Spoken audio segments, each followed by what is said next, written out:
وعدے دے لفظ نہیں سمجھ سبحان اللہ توجہ ہے سبحان اللہ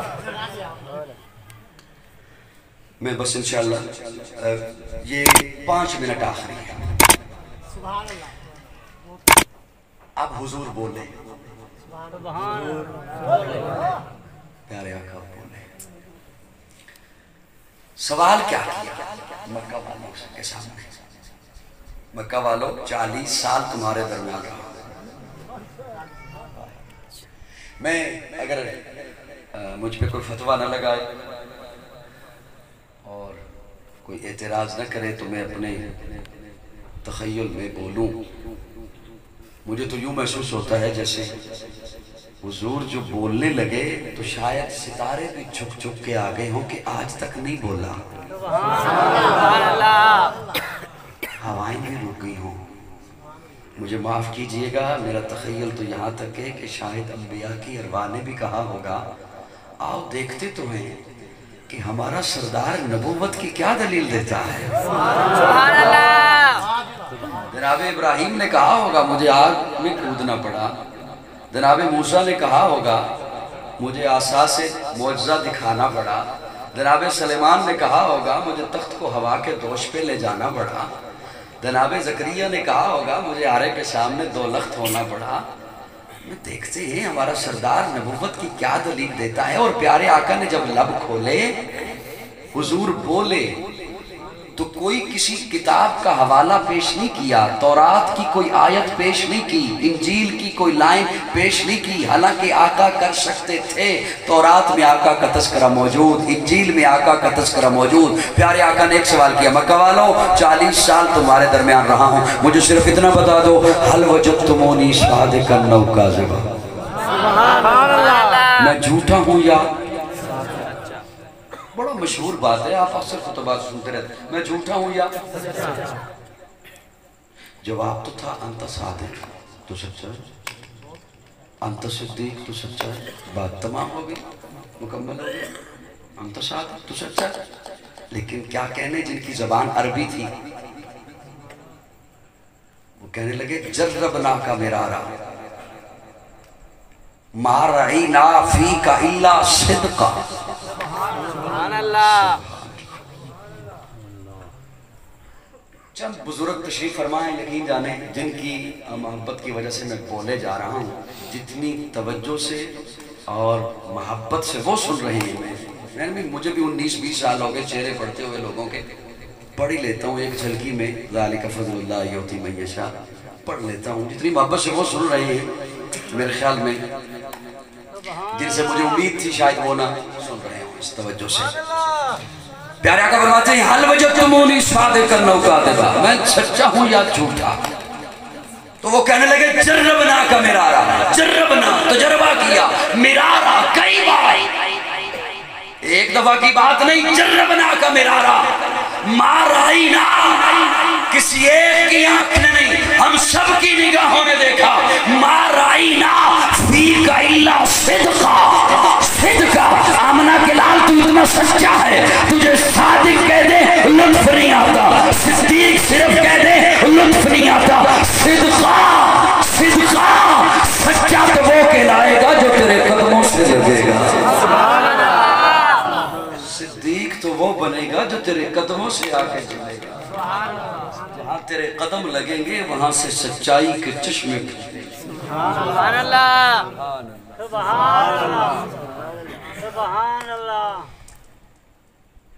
میں اپنی گفتگو بہت لمبی ہے میں معذرت چاہتے ہوئے اتنی زیادہ میں وہ آپ کی خدمت میں پیش نہیں کر سکتا گھنٹہ میرے خیال میں ہونے کو ہے آخری ایک جملہ بول دیتا ہوں باقی یہ باتیں پھر کبھی صحیح اصل میں اب میری کیفیت یہ دیکھیے کہ میں نے کئی لوگوں نے محبت سے سنی میری بات کئیوں کو میں نے زبردستی سنائی معذرت کے ساتھ میں کوئی کسی پہ تنقید نہیں کر رہا میں بہت چھوٹا ہوں آپ سے لیکن میں ایک اپنا الویہ اور درد دل بیان کر رہا ہوں کئیوں کو میں نے زبردستی سنائی ایسا ہی ہے نا مان جائیے اس میں عرض کیا تھا کہ میں اگلی بات کروں مان جائیے زبردستی سنائی سبحان اللہ اور کئی جج بن کے سن رہے ہوں گے کہ ہم نے کوئی فیصلہ کر کے اٹھنا ہے یہ بھی ہوتا ہے اور اس وقت سوشل میڈیا پر ہمارے احباب کے علم میں نہیں کہ کیا طوفان بدتمیزی قائم ہے. وہ فتنوں کا دور ہے کہ جس کے متعلق پیارے آقا صلی اللہ علیہ وسلم نے فرمایا تھا کہ ایمان بچانا مشکل ہو جائے گا. اور بدقسمتی سے ہم اس دور سے گزر رہے ہیں. یہ خاطر جمع رکھیے بات، ہم اس دور سے گزر رہے ہیں. بلکہ ایک اور فرمان آپ کی خدمت میں پیش کر دوں. پیارے آقا کا فرمان ہے کہ ایسا وقت آئے گا کہ میرا امتی قبر کے اوپر کھڑے ہو کر کہے گا، قبر کو مخاطب کر کے کہے گا کاش یہ قبر میری ہوتی. اس قدر جینا مشکل ہو جائے گا، ایمان بچانا مشکل ہو جائے گا. اور وہ یہ چاہے گا ایمان والا کہ کاش میں دنیا سے گزر چکا ہوتا. ہم ایسے دور سے گزر رہے ہیں. یہ بات میری وہ بڑی محبت سے سنیں. میں بہت چھوٹا ہونے کے ناطے مؤدبانہ پیش کر رہا ہوں کہ جو جج بن کے سنتے ہیں اور ایک منت کرا کے سنتے ہیں. اگلے دنوں یہ بات میں نے کسی سے نہیں سنی کہ کسی نے مجھے آ کر سنائی. میں نے خود یہ اس منحوس کا کلپ سنا ایک بدبخت کا. اس نے پیارے آقا کی توہین کرتے ہوئے کہا، طنزیہ انداز میں، اسلام کے لبادے میں اس نے بات کی. بات اس نے اسلام کے لبادے میں کی. اور ایسے افراد ہمارے بدقسمتی سے ہمارے ملک میں پائے جاتے ہیں جو فرقہ واریت کو ہوا دیتے ہیں. ایسی کوششیں کرتے ہیں کہ ہم ایسے گل کھلائیں، ایسی باتیں کریں جس سے عوام میں نفرتیں پیدا ہوں اور عوام جھگڑیں. اور اداروں کو بھی یہ باتیں نوٹ کرنی چاہیے کہ کون ہیں جو اس طرح کی باتیں کیا کرتے ہیں معاشرے میں، نفرتیں پھیلانے والی، فرقہ واریت کو ہوا دینے والی. تو میں نے اس کا خود سنا. وہ کہہ رہا تھا کہ جب حضور نے فاران کی چوٹی پر اعلان توحید کیا، نبوت کا اعلان کیا، تو اس بڑے مجمع میں کوئی ایک بھی نہیں تھا جو ایمان لایا ہو. اب بات یہ اس کی بالکل سچ ہے. اب دیکھیے نا، ان کا وہ جب بات کرتا ہے ایسا کوئی فتنہ پھیلانے والا، تو ساتھ وہ کہتا ہے، پوچھ لو کسی اپنے مولوی سے جا کر، چیلنج ہے میرا.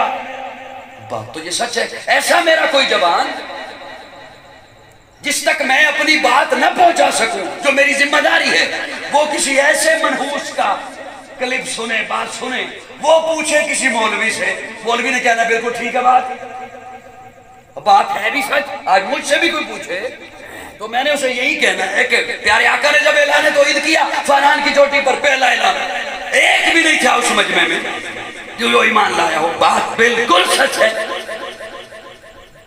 انہوں نے پتھر اٹھائے، ساحر کہا، پاگل کہا، مجنون کہا، دیوانہ کہا. بات بالکل سچ ہے.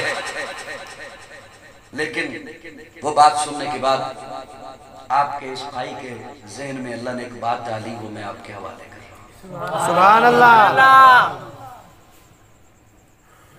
ذوق والوں کے لیے بلکہ ایمان والوں کے لیے. سبحان اللہ. انہیں سن کے لطف آئے گا. اور میں اپنی اسی لفظ پر انشاءاللہ اکتفا کرتے ہوئے رخصت چاہوں گا، باقی باتیں پھر کبھی سے. یہ بات بالکل سچ ہے کہ ایک بھی نہیں تھا جس نے وہ دعوت قبول کی ہو. انہوں نے بلکہ ظاہر کہا، پاگل کہا، مجنون کہا، دیوانہ کہا، پتھر اٹھائے. سب سے پہلا پتھر ابو لہب نے اٹھایا. سنیے، کوئی کیا اٹھتا، کوئی کیوں اٹھتا کلمہ پڑھنے کے لیے یا ایمان لانے کے لیے؟ ارے میرے رب نے کسی کو اٹھنے ہی نہیں دیا، اس لیے کہ جس نے پہلا صحابی بننا تھا وہ اس مجمع میں موجود نہیں تھا. ہاں، وہ اس مجمع میں موجود نہیں تھا.